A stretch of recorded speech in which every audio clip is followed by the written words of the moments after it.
महारानी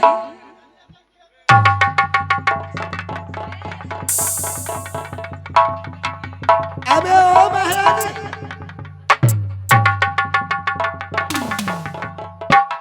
क्या सुनो इधर महारानी महारानी आओ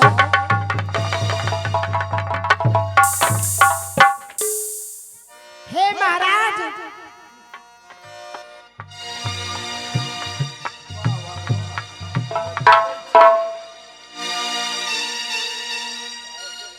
प्यार काहे के रही है उदासी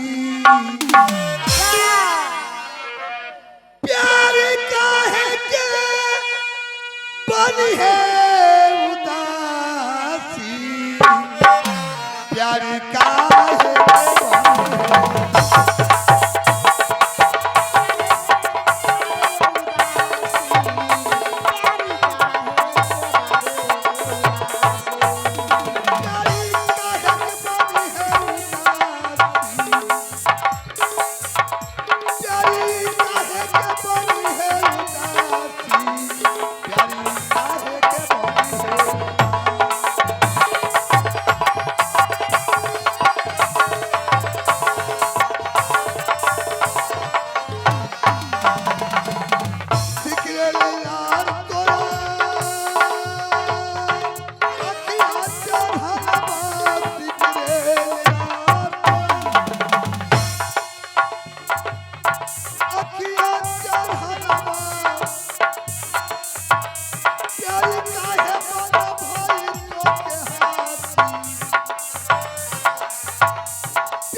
जो मुझे लिए तो फलाना तो तोहफा की बदौलत मैंने सच में शादी किया हो, अगर कहो तो इस समय छोटी महारानी को लाकर तुम लोग से मुलाकात करा देता।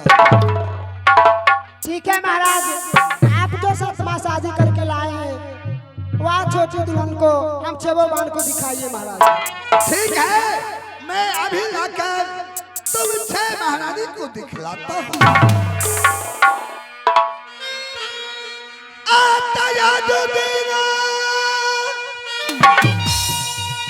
ये खाई बाहरो दिया,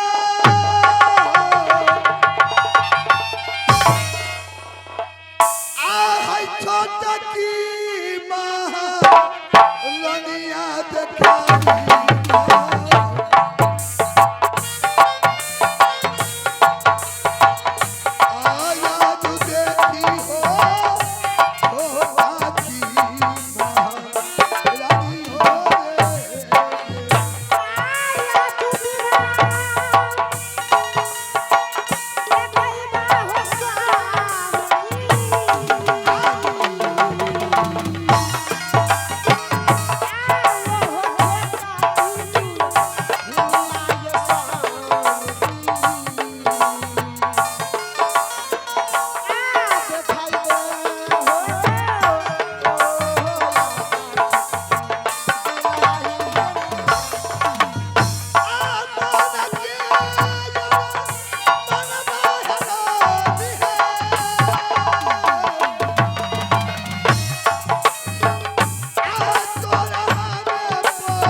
शादी कर लिए। हाँ बहन, अब छबो बहन के मान कम हो जाएगी और छोटी बहन को मान ज्यादा होगी बहन। हाँ बहन, तुम सच कह रही हो।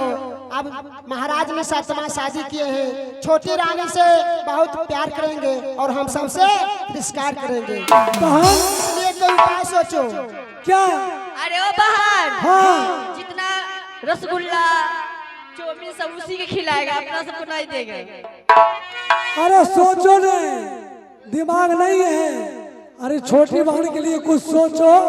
क्या सोचे, हमको दिमाग में नहीं आ रहा है। अरे बोलो ना, कुछ तो बोलो। ठीक है, जब तक या सोनापुर के राज में बड़ी महारानी बनकर रहूंगी, छोटी रानी को कभी सुख चैन से जीने के लिए नहीं दूंगी। मैं उसे वहाँ पर नचाती रहूंगी, ना रहेगी बांस ना बाजेगी बांसुरी। आने दो।